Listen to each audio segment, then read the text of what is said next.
Assalamualaikum warahmatullahi wabarakatuh. Bertemu lagi bersama saya Eni Andriani SEMM, dosen mata kuliah pengantar ekonomi Indonesia di Universitas Islam Negeri Sultan Taha Saifuddin Jambi. Bagaimana kabarnya pada hari ini? Semoga kita semua diberikan kesehatan dan kelancaran dalam menuntut ilmu dan pengetahuan. Di video ke-1 kali ini adalah pertemuan mata kuliah kita yang kedua. Sebelumnya, jangan lupa subscribe, like, komen, dan share channelnya.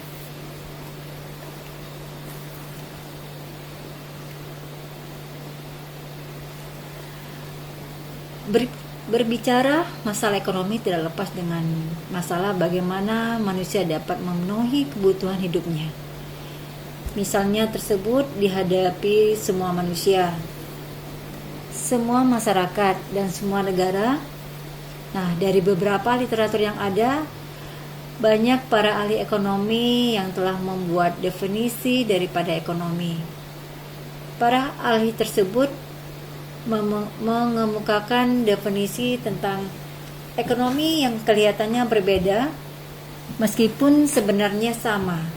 Jadi, perbedaan tersebut karena mereka memandang ekonomi dari berbagai sudut pandang dan latar belakang keilmuan, politik, sosial, budaya, dan agama.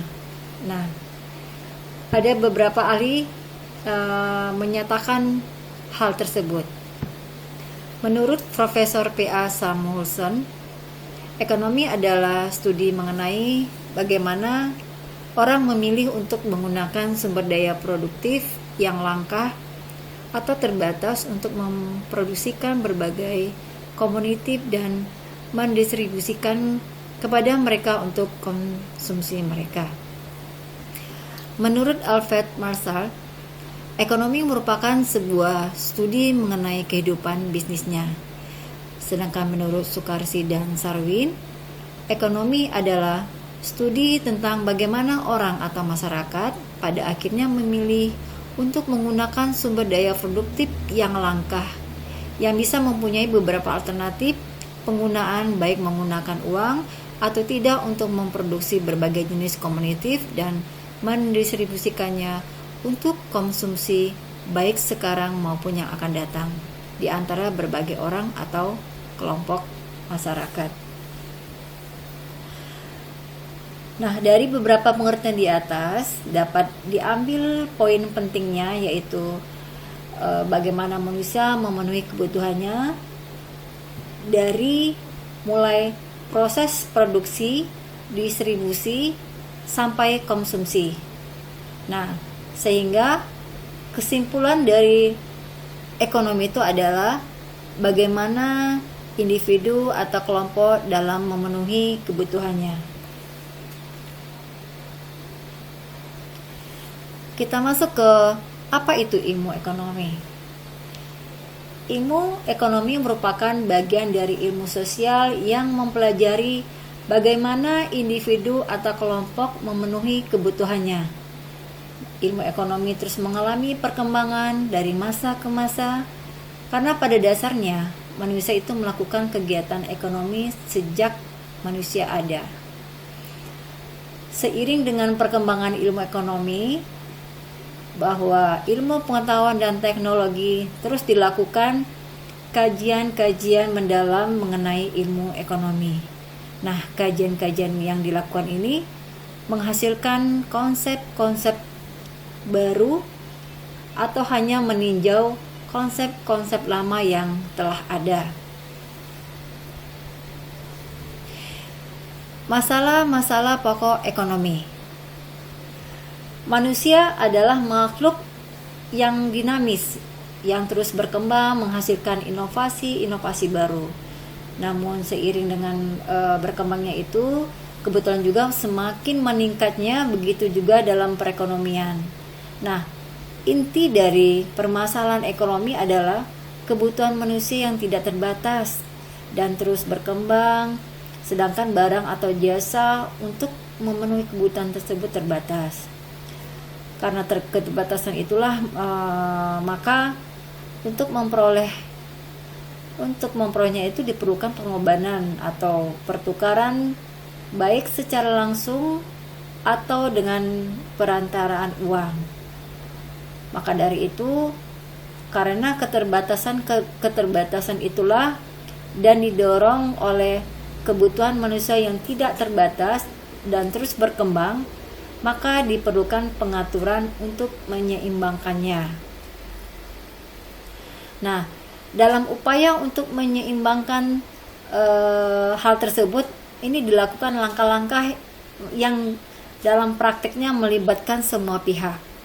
Yang pertama itu masalah ekonomi klasik. Nah, ekonomi klasik ini merupakan masalah ekonomi yang dilihat secara sederhana.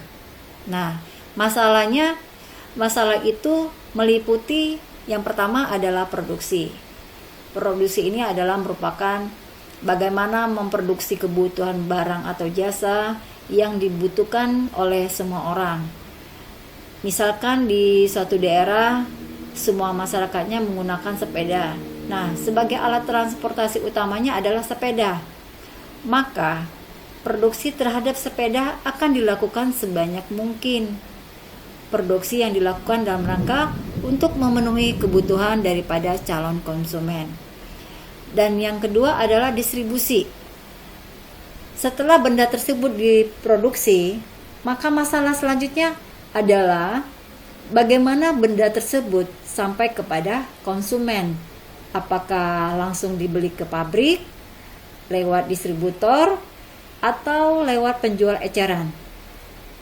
Untuk sistem produksi klasik biasanya menggunakan sistem distribusi langsung dan lewat pasar nyata, yaitu penjualan dan pembelian bertemu langsung dan membawa benda yang diperjualbelikan.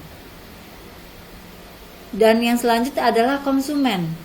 Nah, objek daripada konsumen tidak hanya berupa benda, tetapi juga berupa jasa. Antara benda dan jasa saling berkaitan satu sama lainnya, sehingga untuk memudahkan pemahaman sering disebut dengan produk. Nah, produk yang dikonsumsi ini idealnya sesuai dengan kebutuhan dan harapan daripada konsumen. Dengan kata lain, bahwa masalah konsumsi menyesuaikan dengan kebutuhan daripada konsumen. Kita masuk ke masalah ekonomi modern. Nah, masalah ekonomi modern ini mempunyai permasalahan-permasalahan yang terdiri apa. Nah, apa yang diproduksi? Hal ini berkaitan dengan jenis apa yang akan diproduksi dan berapa yang harus diproduksi. Maka dari itu, sebelum memproduksi produsen harus mengerti kebutuhan daripada konsumen dengan cara produksi berorientasi pada pasar. Nah, tanpa berorientasi pada pasar, maka produk yang diproduksi akan sulit untuk laku. Di dalam melakukan produksi, produsen tidak hanya bertujuan memenuhi kebutuhan, tetapi juga untuk menghasilkan keuntungan dan menjaga kesinambungan. Sehingga perlu riset dan perencanaan yang matang dalam menentukan apa yang akan diproduksi. Dengan sistem perekonomian yang sudah maju seperti sekarang ini, maka yang memainkan peranan penting tidak hanya produsen dan konsumen, tetapi di tengahnya ada perantara, sehingga secara umum berbagi menjadi dua seperti dalam skema ini. Nah, skema tradisional itu terlihat bahwa ada produsen dan konsumen, sedangkan skema modern ada produsen, perantara, dan konsumen. Nah, untuk skema tradisional biasanya dilakukan oleh perusahaan-perusahaan kecil atau usaha rumahan. Misalnya produsen makanan rumahan, keripik dan sebagainya. Nah, dalam hal ini produsen selain memproduksi juga memasarkan langsung terhadap konsumen.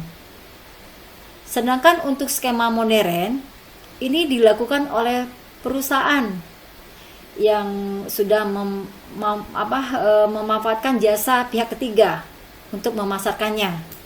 Nah, perusahaan hanya berkonsentrasi memproduksi produk yang akan dihasilkan. Sedangkan untuk memasarkannya, sudah ada pihak lain yang bekerja sama dengan perusahaan tersebut. Hal ini akan membuat kualitas dan kuantitas dapat ditingkatkan karena perusahaan akan lebih fokus dalam melakukan kegiatannya. Selanjutnya adalah how. Bagaimana? Ya, setelah diketahui jenis dan jumlah produk yang diproduksi, maka masalah selanjutnya adalah bagaimana memproduksinya. Apakah dengan menggunakan mesin-mesin berteknologi tinggi atau menggunakan tenaga kerja manusia atau campuran. Nah, kita tahu tidak semua produk bisa diproduksi dengan menggunakan mesin teknologi tinggi sekalipun. Untuk produk yang berupa jasa adalah bagaimana pelayanan itu dilakukan dan dengan apa pelayanan tersebut dijalankan. Misalkan sebuah perusahaan yang bergerak dalam bidang jasa transportasi.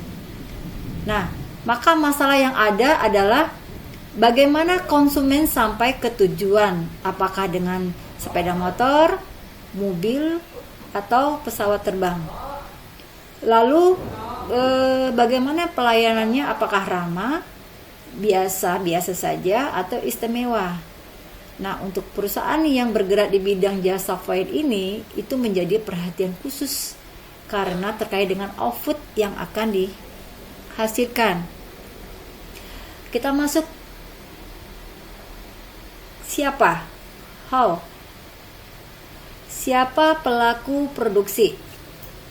Nah, banyak pihak yang bisa melakukan kegiatan-kegiatan ini, tidak hanya perusahaan saja, tetapi individu dan pemerintah juga melakukan kegiatan produksi. Nah, kegiatan produksi yang akan dilakukan perusahaan itu antara lain seperti produksi mobil, produksi motor, peralatan dan rumah tangga, dan lain-lain sebagainya. Kegiatan produksi ini dilakukan individu atau rumah tangga, antara lain produksi makanan ringan, kue-kue, peralatan sederhana, dan lain sebagainya. Lalu, apakah pemerintah juga melakukan produksi? Jawabannya adalah iya.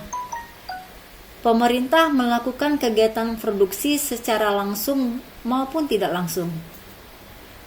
Secara langsung misalnya, pemerintah memproduksi kartu tanda penduduk, akta kelahiran, atau benda-benda lainnya yang pihak swasta tidak bisa atau tidak berhak melakukannya. Nah, sedangkan produksi secara tidak langsung melalui BUMN yang dimiliki oleh pemerintah atau melalui kerjasama dengan pihak swasta maupun pihak asing. Yang terakhir adalah untuk siapa? Nah, untuk siapa barang yang diproduksi ini?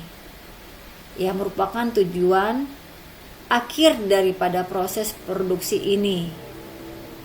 Semua benda diproduksi adalah untuk memenuhi kebutuhan manusia, baik langsung atau tidak langsung, dan konsumen bisa berupa perorangan atau kelompok atau pemerintah. Nah, pemerintah selain sebagai produsen juga bisa sebagai konsumen. Misalnya, pemerintah melakukan konsumsi terhadap bahan bakar. Nah, dalam kegiatannya melakukan perjalanan dinas dan sebagainya. Selain itu juga untuk siapa barang diproduksi? Maka pertanyaannya yang muncul adalah untuk siapa pelayanan yang dilakukan. Dengan demikian, masuk ke dalam prinsip ekonomi. Kita tahu setiap manusia itu memiliki kebutuhan dengan tingkat yang berbeda. Nah, karena kita amatin lebih mendalam ya, jadi kebutuhan manusia itu seperti tidak memiliki batas akhir. Jadi saat kebutuhan yang satu tercukupi, maka kebutuhan yang lain akan muncul. Begitu juga selanjutnya. Nah, oleh sebab itu, apa yang dikatakan dengan prinsip ekonomi? Prinsip ekonomi adalah suatu tindakan dalam rangka mendapatkan kebutuhan tertentu dengan biaya tertentu. Prinsip ekonomi ini mempunyai ciri-ciri, yaitu yang pertama adalah bertindak rasional. Nah, bertindak rasional ini menentukan kebutuhan sesuai dengan keadaan, menyesuaikan pengeluaran dengan pemasukan yang ada, dan berpikir untuk masa depan. Hal ini juga bisa berarti seseorang yang melakukan kegiatan atau tindakan ekonomi selalu dengan akal sehat, bukan berdasarkan emosi serta hawa nafsu. Yang kedua itu bertindak dan berpikir secara ekonomis. Maksudnya seseorang yang melakukan kegiatan ekonomi ini dengan segala perencanaan yang matang dan perhitungan yang cermat, memiliki produk sesuai dengan kebutuhan, dan memiliki harga yang seminim mungkin. Karena di pasar itu disediakan banyak pilihan produk yang kita butuhkan. Nah, maksud dari berpikir ekonomis ini bukan hanya bagaimana cara memakai sumber daya yang ada. Misalnya, menggunakan hasil yang didapatkan dari alam lalu dihabiskan begitu saja, dikonsumsi untuk memenuhi keperluan sehari-hari. Akan tetapi, bagaimana cara melakukan nilai hasil dari apa yang didapat dari alam supaya memiliki nilai guna yang lebih baik untuk mengimbangi keperluan atau kebutuhan yang akan semakin kesini semakin meningkat. Yang ketiga, bertindak hemat. Tidak bertindak hemat itu ya berarti tidak bertindak boros. Jadi menggunakan uang sesuai dengan posnya masing-masing. Dengan bertindak hemat, maka seseorang berarti telah menjalankan prinsip ekonomi. Yang keempat adalah membuat skala prioritas. Tidak semua kebutuhan bisa dipenuhi, maka harus ada skala prioritas kebutuhan yang mana yang harus didahulukan dari kebutuhan dan yang mana yang pemenuhannya bisa ditunda dan dipenuhi di lain waktu. Yang kelima itu bertindak dengan memakai prinsip. Nah, artinya biaya yang kita keluarkan harus sebanding dengan manfaat yang diperoleh. Prinsip ekonomi mempunyai tujuan. Yang pertama, mendapatkan keuntungan yang semaksimal mungkin. Yang kedua, memperkecil risiko atau kerugian yang ditimbulkan. Yang ketiga itu mencegah pemborosan. Keempat, mendapatkan produk tepat sasaran. Kelima, mempergunakan kemampuan dan modal yang dimiliki. Adapun jenis-jenis prinsip ekonomi adalah yang pertama adalah prinsip produsen. Ini menentukan bahan baku, alat produksi maupun biaya produksi dari bahan baku menjadi bahan jadi, yang tentunya akan ditekan serendah mungkin dengan apa yang menghasilkan produk atau barang yang berkualitas bagus.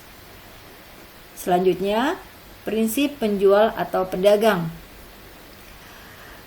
Ini merupakan prinsip ekonomi yang melakukan berbagai macam usaha untuk dapat memenuhi selera dari konsumen. Tentunya dengan promosi atau dengan berbagai macam iklan, reward, hadiah, dan lain sebagainya untuk meraup banyak keuntungan dari kegiatan tersebut. Dan yang selanjutnya, prinsip pembeli. Nah, prinsip pembeli ini merupakan bagaimana cara mendapatkan produk atau barang maupun jasa yang bermutu dan memiliki kualitas yang baik dengan harga serendah mungkin atau dengan mengeluarkan jumlah uang yang sedikit. Nah, dari ketiga prinsip ini dilaksanakan akan menimbulkan dua perilaku yang bertindak ekonomis dan berpikir ekonomis. Bertindak ekonomis itu merupakan tindakan seseorang atau manusia dalam memenuhi kebutuhan sehari-harinya dengan tindakan yang rasional, yaitu setiap tindakan melalui pemikiran atau dipikirkan secara matang terlebih dahulu dan selalu berpegang pada prinsip ekonomi. Sedangkan berpikir ekonomis merupakan cara kita berpikir bukan hanya sebagai pemakai, tetapi kita dapat melakukan sebuah tindakan produksi barang atau jasa itu sendiri. Apa itu ekonomi makro dan mikro? Ekonomi mikro itu merupakan bagian dari ilmu ekonomi yang mempelajari ekonomi secara detail dan lingkungannya kecil. Nah, variabel-variabel yang dibahas dalam ekonomi mikro itu di ruang lingkupnya kecil. Misalnya perusahaan, rumah tangga. Dalam ekonomi mikro, ini dipelajari tentang bagaimana individu menggunakan sumber daya yang dimiliki sehingga tercapai tingkat kepuasan yang optimum. Nah, dalam hal ini, pada umumnya pendekatan mikro ini terkait dengan keputusan-keputusan yang diambil oleh para pelaku ekonomi dengan mengacu pada signal harga pasar. Dalam ekonomi mikro ini dipelajari tentang bagaimana individu menggunakan sumber daya yang dimilikinya. Nah, sehingga tercapai tingkat kepuasan yang optimal.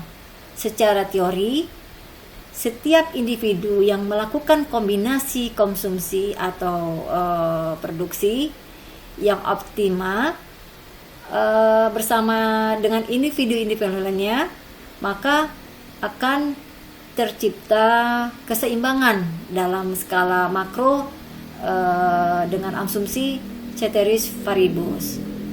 Nah, apa yang dimaksud dengan ekonomi makro?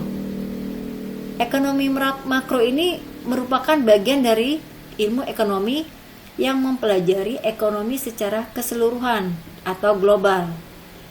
Variabel-variabel ekonomi secara agregat atau keseluruhan.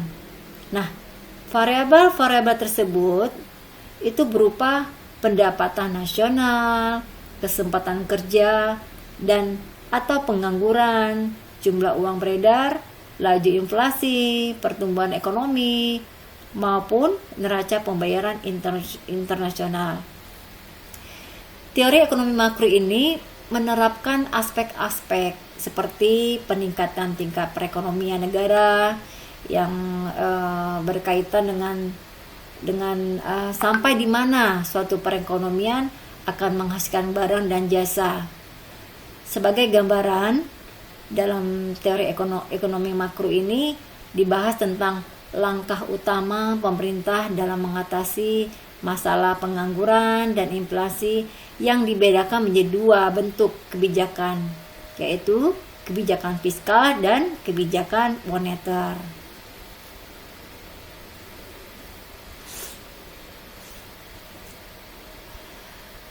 Ternyata ekonomi makro dan ekonomi mikro ini mempunyai perbedaan dan persamaan.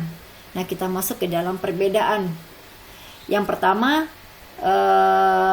kita lihat dari sisi harga. Nah, pada ekonomi mikro, itu harga merupakan nilai dari suatu komoditas. Sedangkan para ekonomi makro, harga merupakan harga dari komoditas secara keseluruhan atau harga yang diumumkan dari produk tersebut tanpa merincikan satu persatu. Nah, kalau kita lihat dari sisi unit analisis, bahwa ekonomi mikro itu adalah unit-unit yang dianalisis lebih terperinci, sedangkan ekonomi makro unit yang dianalisis itu secara global atau keseluruhan. Nah, di mana di dalam ekonomi makro, dalam menganalisisnya secara global dan berbagai macam aspek yang ada. Nah, kalau kita lihat dari sisi tujuan, dari tujuan bahwa ekonomi mikro lebih memfokuskan bagaimana cara mengalokasikan sumber daya agar dapat tercapai kombinasi yang tepat.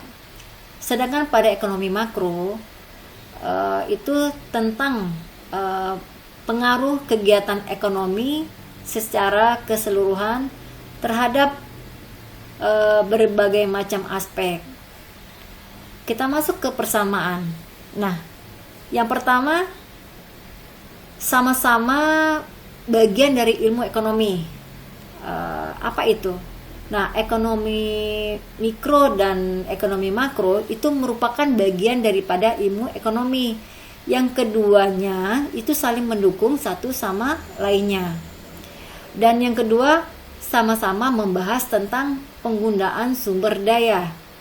Nah, sumber daya di sini adalah sumber daya manusia dan sumber daya lainnya yang menjadi penentu dalam perekonomian.